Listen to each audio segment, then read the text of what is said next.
नमस्कार, सत श्री अकाल, आदाब। आप सबका स्वागत है डिजिटल 2 स्पोर्ट्स पे, जो है चैनल 2 ग्रुप और वन डिजिटल एंटरटेनमेंट का जॉइंट वेंचर। ये है दूसरा शो जहां हम क्रिकेट की बातें करते हैं, और जब क्रिकेट की बातें करते हैं हमारे साथ होते हैं निनाद। कैसे हैं आप? बहुत बढ़िया। और एक बहुत अच्छा टेस्ट मैच हमें देखने को मिलने वाला है। भारत और ऑस्ट्रेलिया के बीच एक दमदार श्रृंखला चल रही है।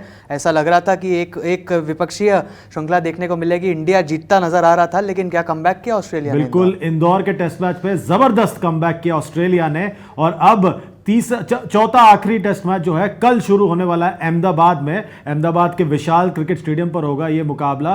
सुबह 9:30 बजे भारतीय समय अनुसार ये मुकाबला शुरू होगा। चौथा टेस्ट है।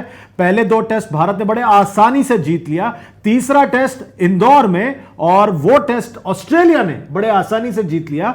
नए कप्तान ने उनके मुस्कुराते हुए चेहरे पर नजर डाली है स्टीव स्मिथ के, और वहीं पे भारतीय कप्तान रोहित शर्मा के मुस्कुराते हुए चेहरे पर नजर डाली है। मुस्कान थोड़ी कम हो गई है, पर स्टीव स्मिथ की मुस्कान थोड़ी बढ़ गई है। बिल्कुल बढ़ गई है। एक वापसी उन्होंने की थी एज अ कैप्टन, और क्या शानदार वापसी उनकी हुई थी। 2 मैच हार गए थे, पैट कमिंस वापस गए थे, उनकी माताजी की थोड़ी तबीयत खराब थी। हम आशा करेंगे अब सब ठीक हो, लेकिन अभी भी वापस नहीं आए हैं, और स्टीव स्मिथ ही कप्तानी करेंगे अहमदाबाद की। तो शायद ये एक और कांटे की टक्कर देखने को मिलेगी। बिल्कुल, दोनों स्क्वाड्स पर नजर डाल देते हैं। इस मुकाबले के लिए क्या स्क्वाड अवेलेबल है दोनों कप्तानों के पास। ये है भारतीय स्क्वाड, और ये लगभग वही स्क्वाड रहा है जो पहले टेस्ट मैच से रहा है। कोई ज्यादा बदलाव नहीं है। बीच में जयदेव उनडकट को उन्होंने भेज दिया था रणजी ट्रॉफी के फाइनल खेलने के लिए। उमेश यादव अभी पिता बने हैं, तो शायद उनके अवेलेबिलिटी पर अभी भी एक प्रश्न चिन्ह हो सकता है। और लगभग ये स्क्वाड है। आप बदलाव कुछ देखते हैं भारत के 11 में? बदलाव अगर करना चाहे तो शायद यहाँ पर केएस भरत की जगह ईशान किशन को मौका दे सकते हैं, क्योंकि बातचीत भी वैसी कुछ चल रही थी बिहाइंड द सीन्स की केएस भरत का फॉर्म भी अच्छा नहीं रहा है, कुछ भी रहा है। और सिराज को भी शायद यहाँ पर आराम दिया जा सकता है। उमेश यादव को मौका मिल सकता है फिर से, और मोहम्मद शमी की शायद हम वापसी देखें। हो सकता है जयदेव उनडकट को भी मौका मिल जाए अहमदाबाद। बिल्कुल, उनका एक तरह से देखा जाए तो घरेलू मैदान है जयदेव उनडकट के लिए, तो बहुत सारे विकल्प और बहुत सारे परम्यूटेशन कॉम्बिनेशन पर कप्तान रोहित शर्मा और हेड कोच राहुल द्रविड़ को नजर देना है। और दूसरी तरफ ऑस्ट्रेलिया की जहां तक बात करें, अब सडनली ये टीम थोड़ी ज्यादा सेटल लग रही है, क्योंकि पिछला मुकाबला जीत कर आ रहे हैं। काफी जो प्लेयर जो बाहर चले गए थे, कप्तान Pat Cummins, Ashton Agar, Josh Hazlewood, Mitchell Swepson और डेविड वार्नर, ये सारे खिलाड़ी तो अब अवेलेबल नहीं है। एक टेस्ट मैच है, बाकी खिलाड़ियों के साथ उनको करना है। आप कोई बदलाव देखते हैं ऑस्ट्रेलिया के 11 में? बिल्कुल नहीं। एक बहुत शानदार प्रदर्शन किया था, चाहे बल्लेबाजी की बात हो। पहले 2 मुकाबले इतने अच्छे नहीं रहे थे, लेकिन तीसरे मुकाबलों में किस तरह से स्पिन खेलनी है ये उन्होंने भारतीय बल्लेबाजों को जरूर सिखा दिया था। और Matthew Kuhnemann, Todd Murphy, Nathan Lyon के साथ एक बहुत अच्छी स्पिन तिकड़ी भी बना रहे। बिल्कुल, और ये मुकाबला बहुत ज्यादा जरूरी है भारत को जीतने के लिए, क्योंकि ये चौथा और आखिरी टेस्ट मैच है। अगर भारत ये टेस्ट मैच जीत जाता है तो वर्ल्ड टेस्ट चैंपियनशिप के फाइनल में फिर एक बार प्रवेश कर सकता है। 2021 में भारत ने न्यूजीलैंड के खिलाफ वर्ल्ड टेस्ट चैंपियनशिप का फाइनल खेला था, उसका सीधा प्रसारण यहीं पर हुआ था डिजिटल 2 स्पोर्ट्स पे। और फिर 2023 के फाइनल में भी प्रवेश करने का उनके पास एक बढ़िया मौका है। क्या होते हुए देख रहे हैं आप? बिल्कुल, ऐसा उम्मीद तो पूरी है कि भारत फिर से क्वालिफाई कर लेगा। ऑस्ट्रेलिया क्वालिफाई कर चुका है ऑलरेडी, और एक और टेस्ट मैच कल शुरू होने जा रहा है। न्यूजीलैंड बनाम श्रीलंका, और श्रीलंका को वो 2 मैच की श्रृंखला 2-0 से जीतनी पड़ेगी क्वालिफाई करने के लिए। और अगर वो मैच ड्रॉ हो जाता है या न्यूजीलैंड जीत जाता है, हालांकि न्यूजीलैंड के घरेलू मैदान पर हो रहा है, तो आशा यही करेंगे कि न्यूजीलैंड आसानी से जीत जाएगा,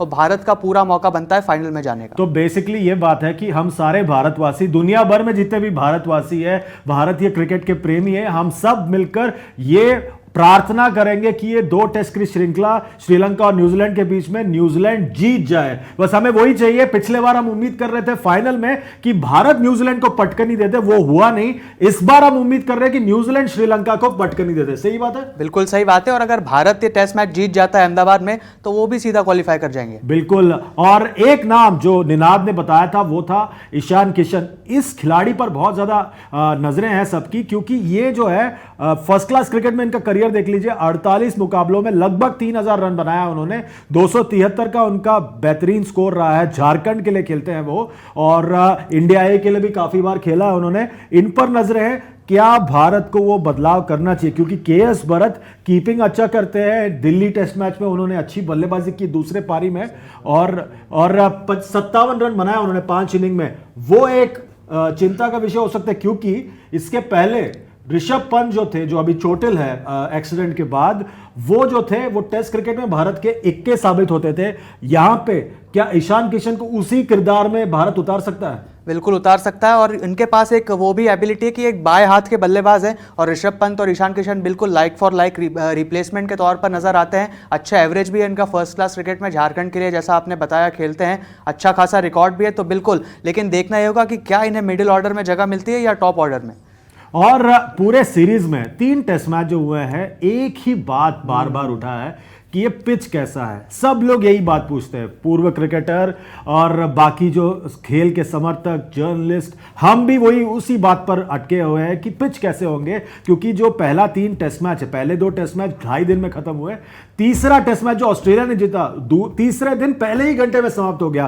तो ये पूरा सीरीज अब तक सिर्फ पिच और पिच, उसके अलावा किसी बात पर अटका नहीं है। और जो भारत के हेड कोच राहुल द्रविड़, उन्होंने क्या कहा है देख लीजिए, every team is getting results at home और are putting in a really good performances at home, so there is a premium on results, you get 4 points for a draw and you get 12 for a win, so there is a premium on that, there's no question about it। तो एक तरह से ये कह रहे हैं कि अंत भला तो सब भला।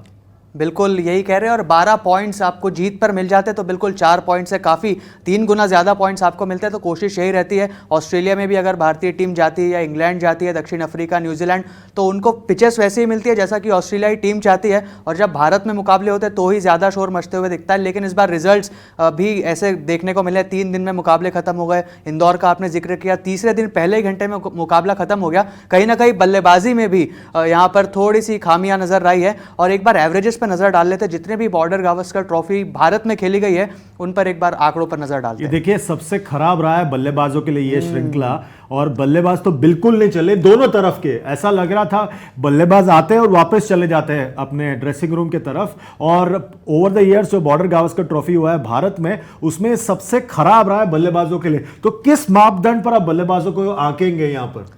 बिल्कुल काफ़ी खराब बल्लेबाजी दोनों ही टीमों की तरफ से हुई है, और दाद देनी पड़ेगी स्पिनर्स की भी। ऑस्ट्रेलिया की तरफ से मैट कुन्नेमैन, नेथन लायन का भी अच्छा प्रदर्शन था पिछले मैच में। टॉड मर्फी जो डेब्यू कर रहे थे सीरीज में, काफ़ी अच्छा प्रदर्शन उनका रहा है।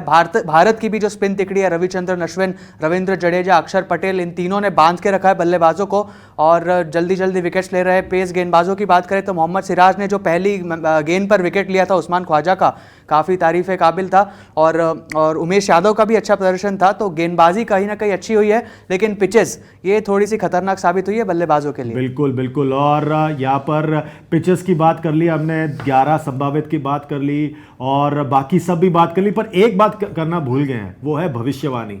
देखिए, हमारे साथी निनाद ने नीला रंग का कपड़ा पहना और मैंने पीला रंग का कपड़ा पहना है। अब ये बताना है कि कौन किसको समर्थन कर रहा है। पहले निनाद आप बताएं, आपने नीला रंग का कपड़ा पहना, आप किसको समर्थन कर रहे हैं इस आखिरी टेस्ट में? देखिए, समर्थन वैसे दिल से तो भारत ही रहता है, लेकिन जिस प्रकार से वापसी की थी ऑस्ट्रेलिया ने, मेरे पीछे भी हम स्टीव स्मिथ को ही देख रहे हैं, तो यहाँ पर प्रिडिक्शन करना थोड़ा सा मुश्किल होने वाला है। काफी गौर से देखिए इस इंसान को। अगर ऑस्ट्रेलिया ये टेस्ट मैच जीत जाता है, आपको पता है आपको किसके पास जाना है, इस इंसान के पास जाना है। इसके मुस्कुराते हुए